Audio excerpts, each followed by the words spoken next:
everyone, in today's video I'm going to test and give you kind of a first impression review of this black tulip mixed shaped brush set. And this was kindly sent to me, but this is not sponsored and all of the opinions are my own. So I'll just give you first the details, then we're going to take a look and like open these brushes, and then I'm going to see what they can do and maybe hopefully paint a little painting with them.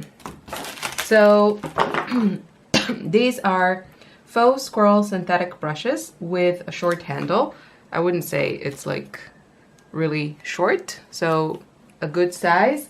If you are familiar, let's see, with the Skoda brushes, just to give you an idea, it's a similar length.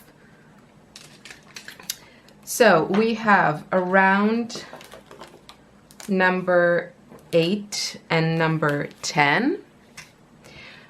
Just to say, when I look at a set of brushes, what I'm looking at is kind of a set that can do everything, and every artist has its own preferences. I actually usually paint with round brushes, but especially if you're a beginner, it's nice to just have options.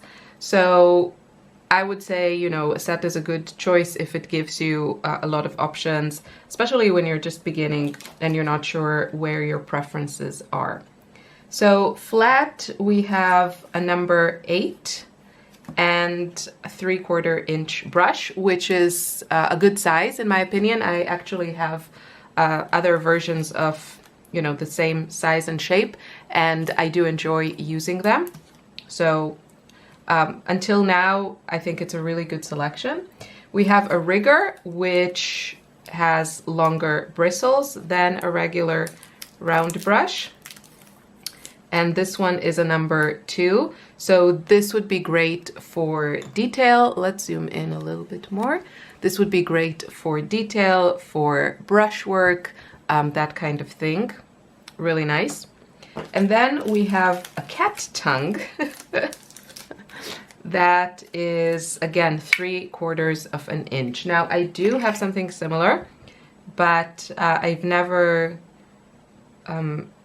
this never became like a go-to shape for me, but I'm excited to give it another try. So I'm going to unwrap them all, just give you a little demonstration of what they can do, what kind of line work you can do with them, and we can see how much water they hold.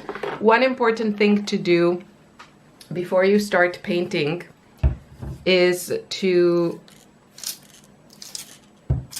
spray your palette or drop a few drops of water to each pan with your brush. This activates the paints and you won't have to kind of dig with your brushes, which will also protect your brushes and keep them in, you know, pristine condition for longer.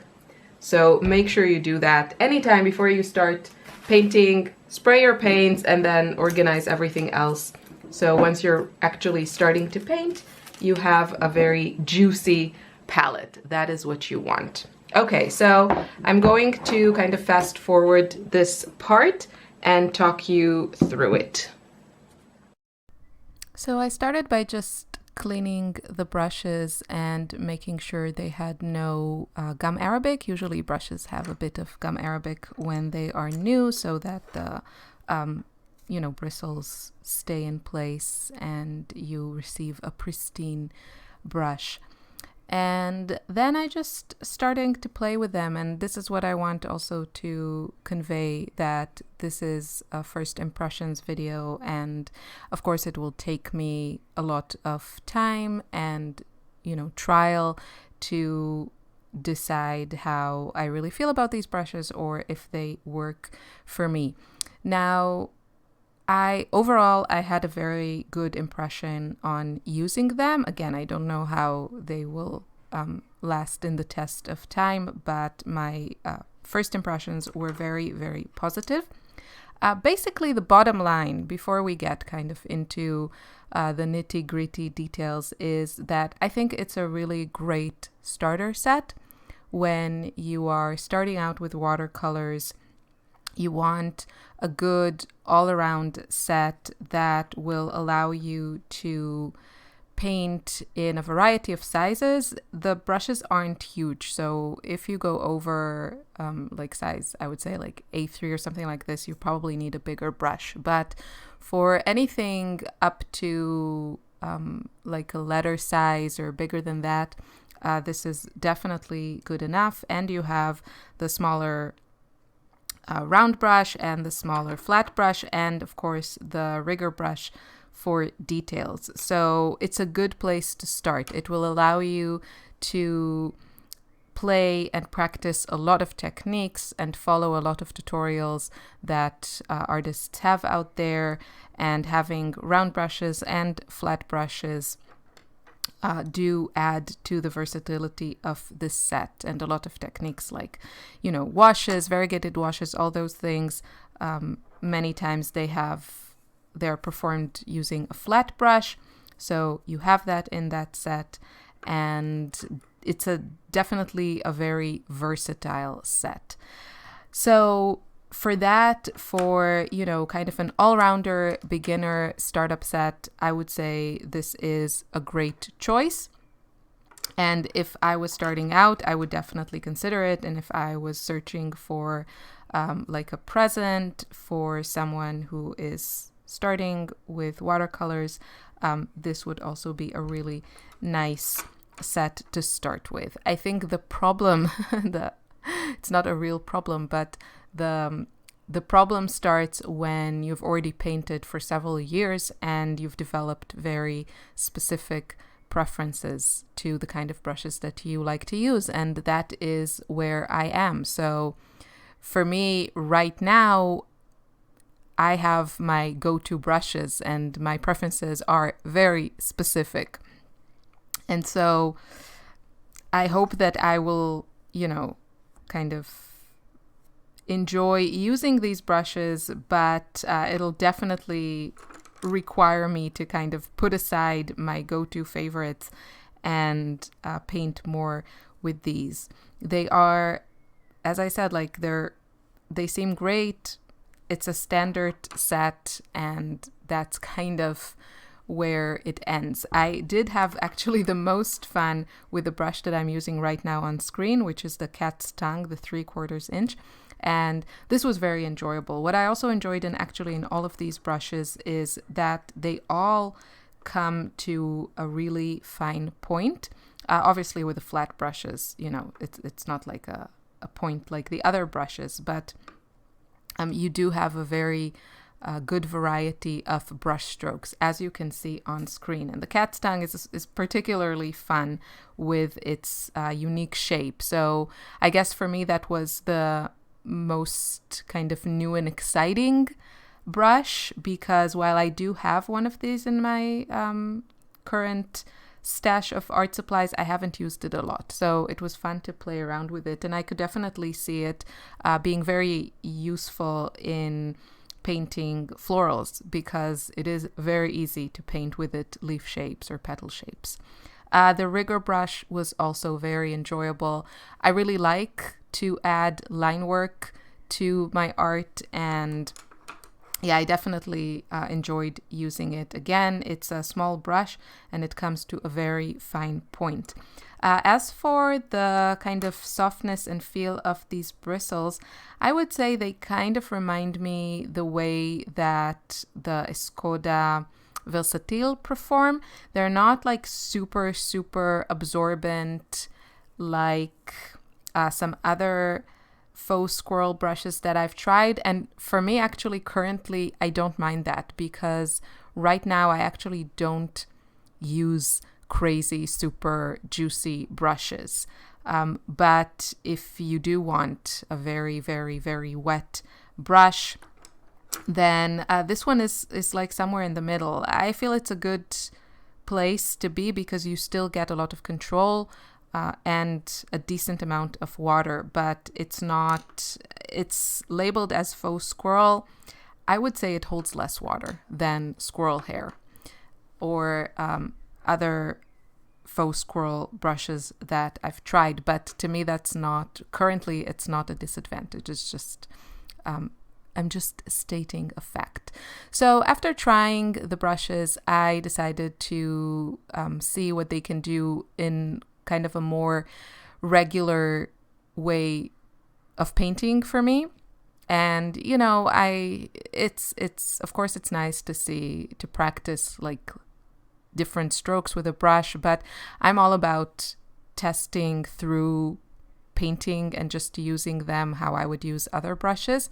And that's what I did here. So I just went through all of them. I think I used them all. Maybe I didn't use the small flat brush or the small round brush, but it's basically the same, just a smaller size. So I don't see, it's not critical for me to use all of them to get an opinion. I just use the ones that fit the size. And yeah, I enjoy them. The thing with a flat brush is that it usually holds less water than a round brush with a similar size. And this does give you kind of more control when your brush is not, you know, dripping with water.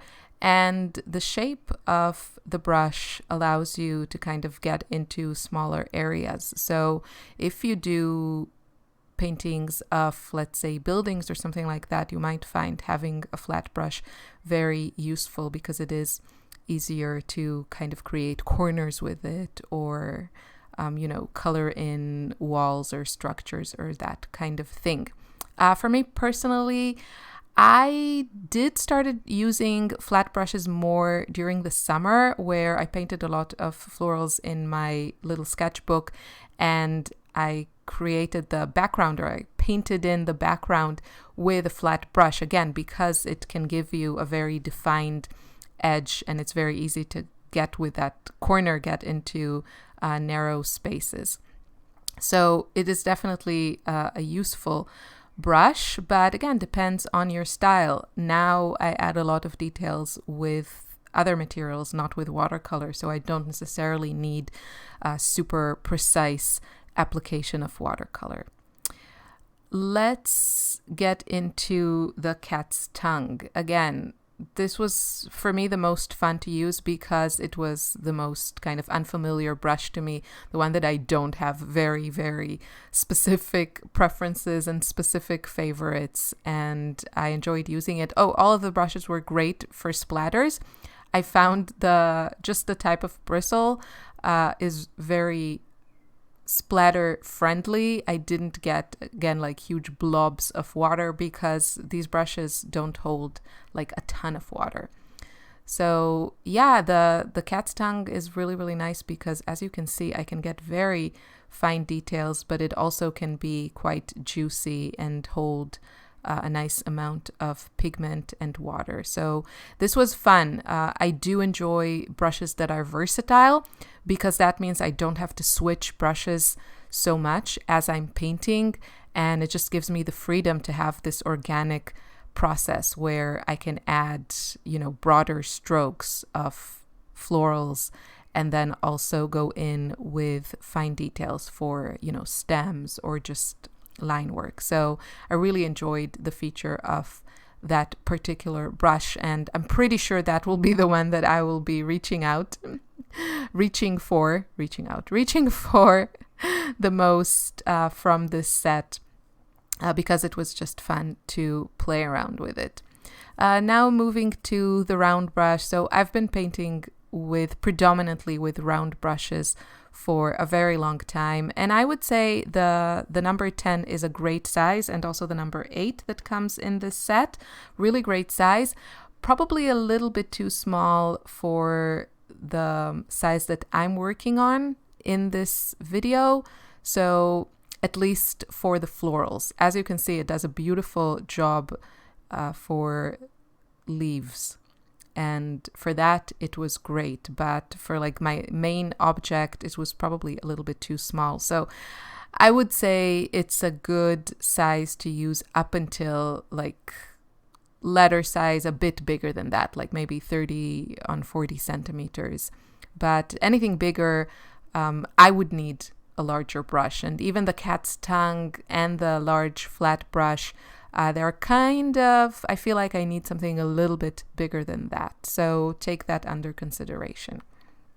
Okay, I think we're coming slowly to an end. And as I said, this is a first impression. I was very positively impressed by the feel of the brushes and the way that they performed. They look good, they feel nice, they have a nice weight to it. Great starter set, kind of a basic set. If you don't want to start, sometimes it can be very intimidating if you go online and you go to an art shop and you're like, you put in watercolor brushes and you have like 1,000 results. I really believe that when you're starting out, it's nice to just get a basic set and then develop specific preferences. And this would be a really good choice. You would kind of have everything you need. So going back to that, I hope this video was helpful to you. I hope you will take a look at these brushes and see maybe they can be a nice addition to your stash. I want to thank again the company for sending these to me to try out. I will definitely continue to use them, and I'm sure I will enjoy them. And that's it. I will leave you with some music and some more painting. I wish you a wonderful day. Thank you so much for watching. And yeah, take care, stay safe. I'll see you soon in another video. Bye bye.